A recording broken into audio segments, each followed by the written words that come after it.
Selamat pagi, salam sejahtera untuk kita semua.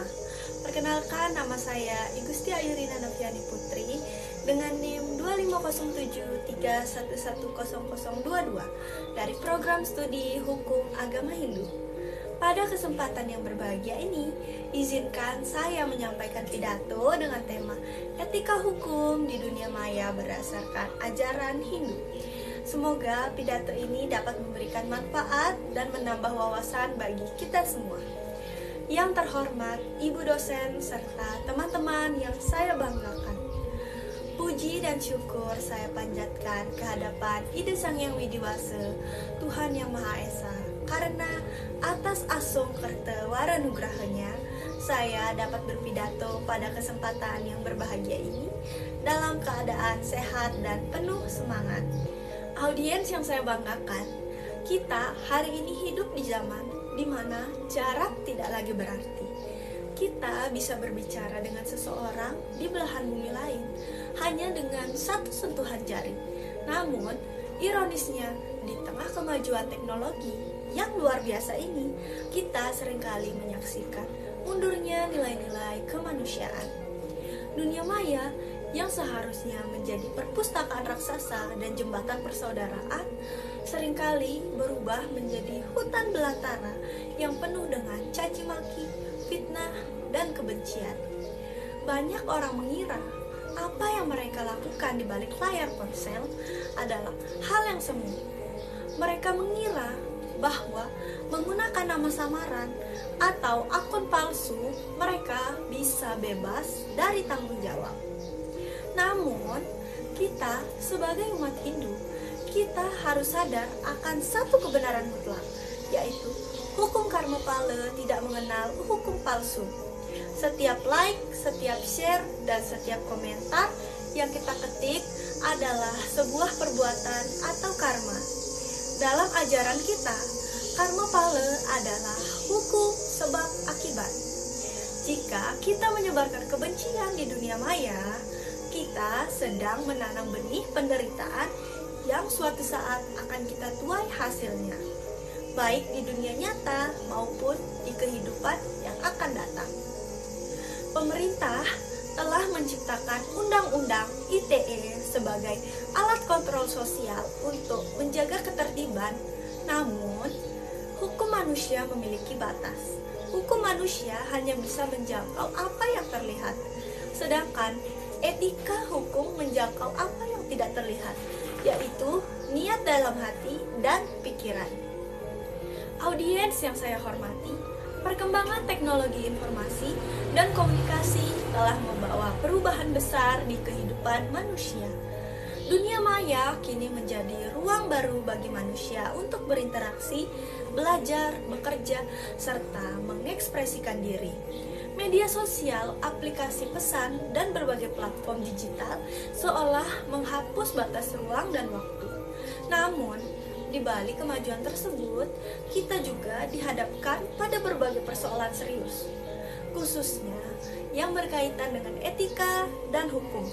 Maraknya penyebaran berita bohong atau hoaks, ujaran kebencian, perundungan cyber, pencemaran nama baik, hingga pelanggaran privasi menunjukkan bahwa tidak semua orang menggunakan dunia maya secara bijak dan bertanggung jawab. Permasalahan ini menimbulkan pertanyaan penting. Bagaimana seharusnya manusia bersikap dan berperilaku di dunia maya? Dalam konteks inilah, ajaran agama Hindu memberikan pedoman yang sangat relevan melalui nilai-nilai Dharma. Audiens yang saya banggakan, dalam ajaran Hindu, Dharma merupakan prinsip kebenaran dan kewajiban moral yang menjadi dasar kehidupan manusia. Dharma tidak hanya berlaku dalam kehidupan nyata, tetapi juga dalam kehidupan digital. Dunia maya bukanlah ruang yang bebas nilai, melainkan bagian dari kehidupan manusia yang tetap terikat oleh norma hukum dan etika. Salah satu ajaran utama dalam Hindu yang sangat relevan dengan etika hukum di dunia maya adalah Trikaya Parisuddha, yaitu manacika berpikir yang baik, wacike berkata yang baik, dan kaike berbuat yang baik. Yang pertama, manacike parisude, berpikir yang suci dan benar. Segala sesuatu bermulai dari pikiran.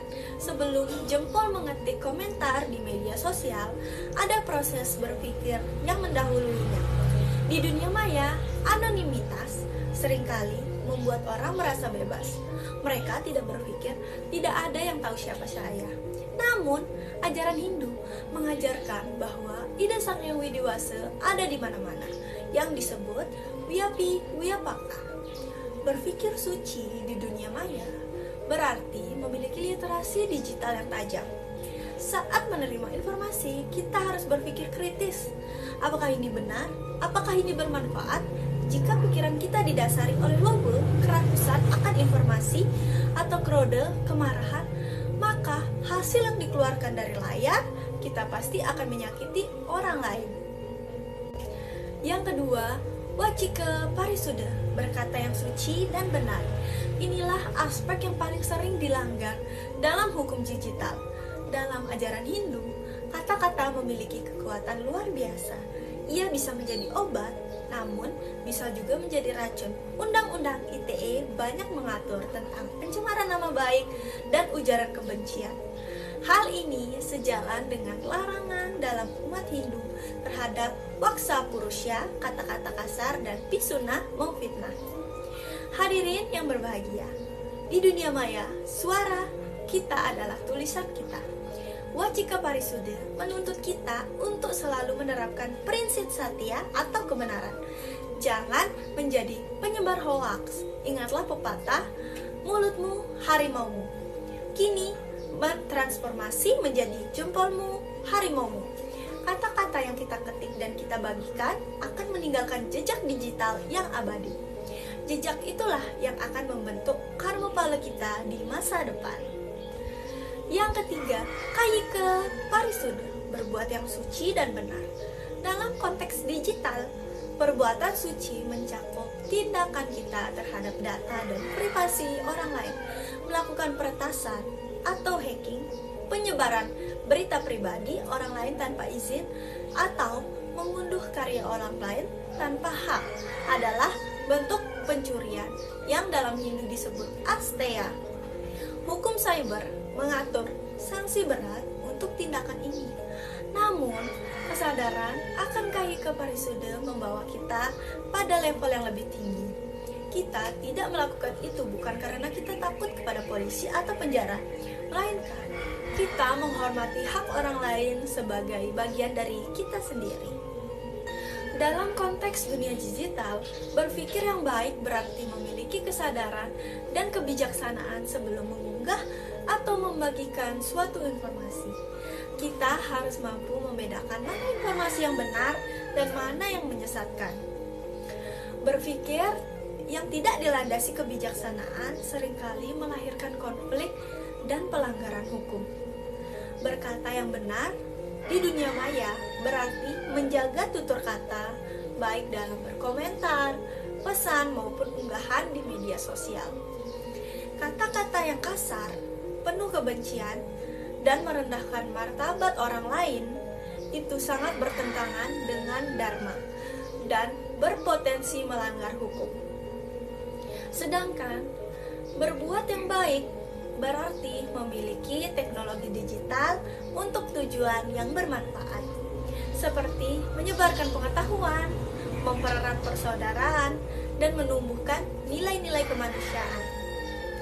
Di dunia maya, seharusnya menjadi sarana untuk menyebarkan kebaikan, bukan tempat untuk saling menyakiti.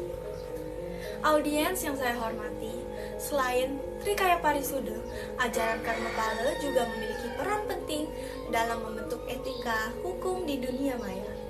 Karma Pala mengajarkan bahwa setiap perbuatan manusia, baik maupun buruk, akan menghasilkan akibat yang setimpal. Apa yang kita tuliskan, bagikan, dan sebarkan di dunia maya tidak akan hilang begitu saja. Jejak digital dapat menjadi bukti hukum dan juga akan kembali kepada pelakunya dalam bentuk sanksi sosial, sanksi hukum, maupun akibat moral dan spiritual. Oleh karena itu, kebebasan berekspresi di dunia maya harus selalu disertai dengan tanggung jawab. Lebih lanjut, ajaran ahimsa, yaitu prinsip tidak menyakiti makhluk hidup, juga sangat relevan dalam etika digital. Perundungan cyber, ujaran kebencian, dan fitnah merupakan bentuk kekerasan non-fisik yang dapat melukai perasaan dan martabat seseorang. Dalam ajaran Hindu, tindakan tersebut jelas bertentangan dengan ahimsa dan nilai kemanusiaan. Audiens yang saya banggakan, etika hukum di dunia maya berdasarkan ajaran Hindu juga menekankan keseimbangan antara hak dan kewajiban. Setiap individu memiliki hak untuk menyampaikan berpendapat, tetapi juga memiliki kewajiban untuk menghormati hak orang lain. Kebebasan tanpa etika akan melahirkan kekacauan, sedangkan etika tanpa kebebasan akan menghambat perkembangan. Oleh karena itu, diperlukan kesadaran kolektif untuk menjadikan ajaran Hindu sebagai pedoman dalam bermedia digital. Pendidikan etika digital berbasis nilai dharma perlu ditanamkan sejak dini agar generasi muda tidak hanya cakap secara teknologi tetapi juga matang secara moral dan spiritual. Audiens yang saya hormati, sebagai penutup kita dapat tegaskan bahwa etika hukum di dunia maya berdasarkan dengan landasan Dharma, Trikaya Parisude, Karmapala, dan Ahimsa. Kita dapat menciptakan budaya digital yang beradab dan berkeadilan. Semoga kita semua mampu menjadi pengguna teknologi yang bijak, beretika, dan berlandaskan nilai-nilai Hindu demi terciptanya keharmonisan dalam kehidupan bermasyarakat, baik di dunia maya maupun di dunia nyata. Atas perhatian ibu dan teman-teman sekalian, saya ucapkan terima kasih. Apabila terdapat kekurangan dalam penyampaian pidato ini, saya mohon maaf yang sebesar-besarnya. Saya akhiri dengan mengucapkan Paramasanti, Om Santi Santi Santi.